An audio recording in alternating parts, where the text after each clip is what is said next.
Hey everybody, welcome back to the channel. My name's Ryan. Today, a little bit of a double feature here. A couple of whiskeys that, as far as I know, not around right now. We're kind of reviewing them in posterity. But it's because I think there's something to be gleaned by some of these brands that have come and gone. One of these is going to be Belle Meade. And if you're familiar with Belle Meade, you know that they discontinued the Belle Meade, well, at least on a national scale, they discontinued that brand in 2022 to focus on the like Nelson Bros, product line instead.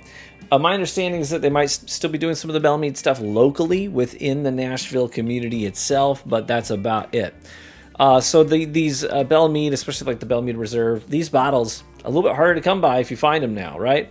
And so we'll hit that one. We'll talk about their story a little bit. The other one, I'm actually really excited to try this because I've been really impressed by Middle West Spirits in Ohio, and it really pains me to admit that I'm impressed by something in Ohio, but I got to be honest, Middle West Spirits kind of crushing it, and I respect what they got going on there. But this is going to be their Napoleon cask finish, which is like a Napoleon Calvados. Calvados is like an apple brandy.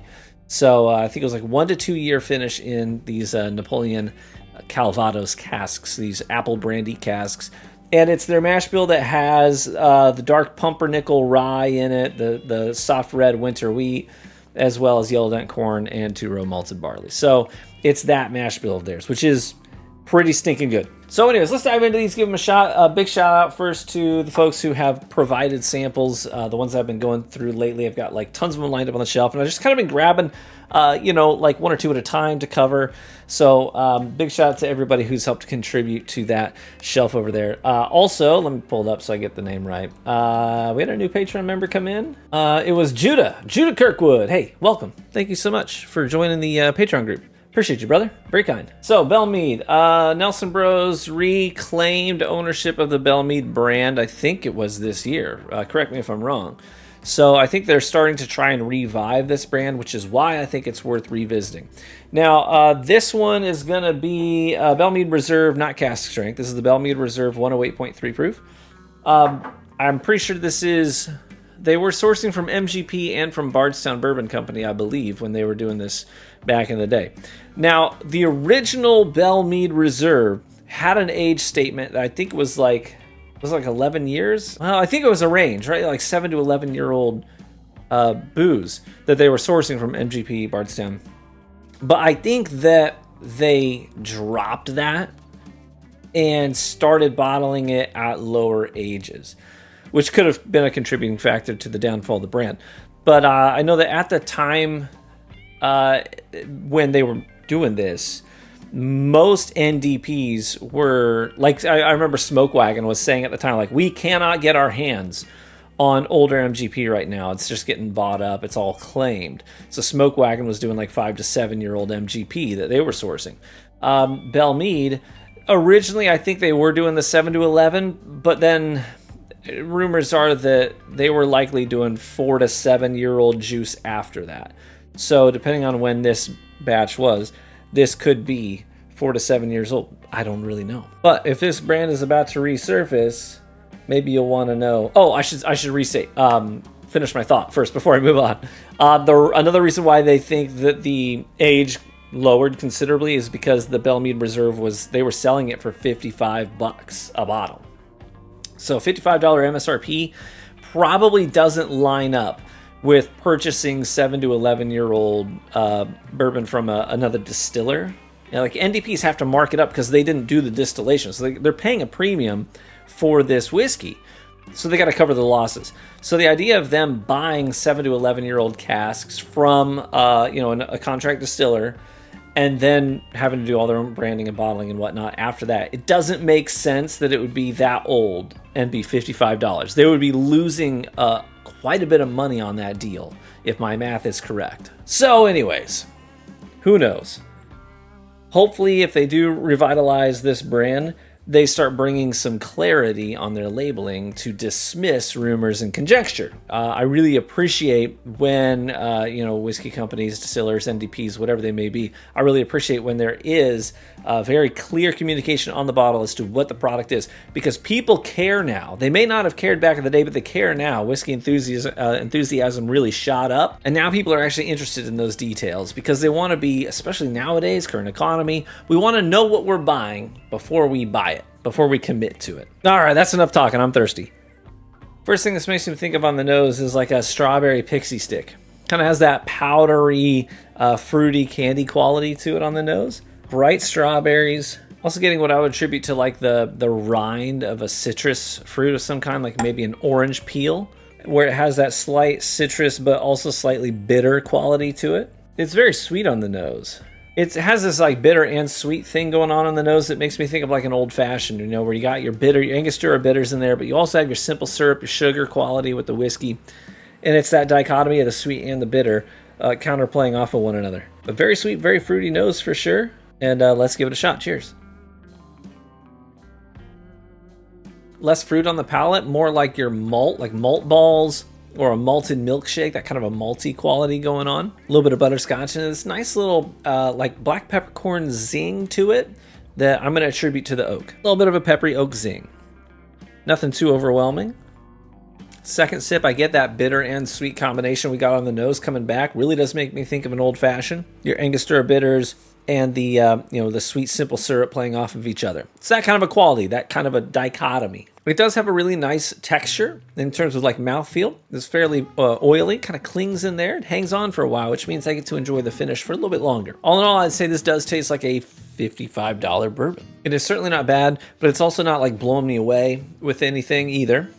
It just has I think that bittersweet combination. It's really the thing that I'm kind of dialing in on that gives it sort of its own distinct flavor, its own unique quality. If you like a good old-fashioned, like a traditional old-fashioned, you'll probably get down with this. I think if they start revitalizing this brand, I think if they leaned into that sweet and bitter dichotomy, as well as finding ways to keep that mouthfeel ever present, that high viscosity and oiliness that's going on, I think those are sort of its best qualities. And if they can maintain that and maybe even lean into that a bit further, they might have some success with this brand moving forward. Yeah, pretty good. Okay, next up, the Middle West, Napoleon Calvados cask finish. This is going to be 5-year-old booze, and I believe it's 123, is that right? 123.8 proof? Yes, that is correct, 123.8 proof.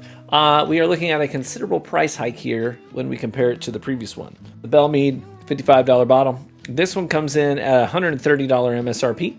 Part of that, I think, is the fact that this is a craft distiller. It's a specialty mash bill. It's finished in special casks that they had to purchase as well. And it's at an elevated proof point, so they get less yield from their same amount of barrels. So that's probably why the price point is so much higher. Also a limited release. It's part of their double cask series that they do. Let's get in here. Upstairs right now, I have a bowl that is just a big bowl that's just chock full of fresh apples. Actually, one of the guys in our whiskey Discord came with me and my family to go pick some apples at an orchard here in West Michigan. And I got, obviously the Galas and the Honey Crisps and Snapdragons and Fuji's, a whole big variety, Granny Smith's, Golden Delicious. Got a big variety bowl upstairs right now. And walking through, it's like this. It's a newer technique when it comes to orchards, where instead of doing like individual trees, what they do is they plant them very close to each other, and they do rows of steel cord. And then you end up with walls, apple walls. So these trees will grow straight up and in a straight line. And it's almost more like a vine system than it is proper trees. And it's sort of a newer technique. A buddy of mine who's in agriculture said like the yield is considerably greater when they do it that way, they're finding. So a lot of farmers are starting to do it this way with their apple growing. But this orchard, very unique. And we were walking up and down these rows of apples. Some of them have... Not some, tons. I mean, hundreds of apples just on the ground. You're trying not to roll your ankle as you're walking between these rows, tight rows of apples. So you're just grabbing what you want, what looks good. You know what I mean? And the scent is so good and compelling and sweet. And that bright apple sweetness in the air. Love it. But also, this is going to sound like a bad note. But the apples that are on the ground, maybe trampled underfoot, a little bit decayed, but there's like that, almost like an apple wine scent that is kind of coming off of the ground as well. That is what I think of when I'm nosing this whiskey. Bright apple, like I'm walking through those rows of fresh apple trees, and there's just big clusters of apples on either side of you. Really is like a bright red apple note going on here. But it is also a distinctly craft whiskey in here as well. Very grain forward Middle West, not Middle West specifically the distiller, but I mean like your Midwest grain forward profile that you get off a lot of Midwest distillers that have that really heavy grain presence on the nose and on the palate. So probably the pumpernickel in here, but it's also a little bit of like a bright cherry thing going on too. It really does make me think of autumn, you know, harvest season. I'm even getting like a cocoa powder thing going on in here too. It's a really pleasant nose. Well, let's try it. Cheers. I was worried that the apple was going to be overpowering. It is not. You know, the palate gives me black tea, a little bit of dark chocolate, and then this really pleasant wave of barrel char, like caramelized sugars, like a burnt marshmallow or a creme brulee, you know, with the burnt sugar layer on top of it. It's like that quality. And then that apple, almost like an apple pie, that comes along late into the palate and stretches into the finish, where now we're getting a little bit of that counterplay between the apples and that barrel char note. And those two things kind of go hand in hand for a good long ways after you've taken the sip. It's really yummy. I don't think it's my favorite thing I've ever had from Middle West Spirits. I think the Pinot Noir cask finish would probably take the gold there. But this is really good. I really like it. Distinctly craft spirit, heavy on that grain forward profile that I've come to appreciate from Middle West Spirits, but with the addition of that, you know, the stewed apples that kind of bring this together to be a real pleasant fall pour. Good autumn season pour right here. Yeah, quite yummy. I like that one. Okay, bit of a double feature there. Thank you so much, anybody who has helped me procure things, helped deliver very legally samples of whiskey to me so that we can cover them on the channel. I really appreciate each and every one of you. If you've ever had either one of these and you have thoughts that you want to share about them, please do so in the comments below. Let me know what you thought about these, or if you've even had any of the other you know, pours from the Double Cask series from Middle West Spirits.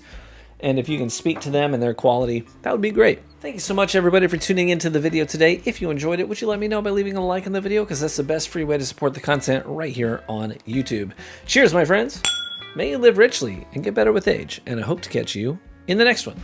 Bye-bye.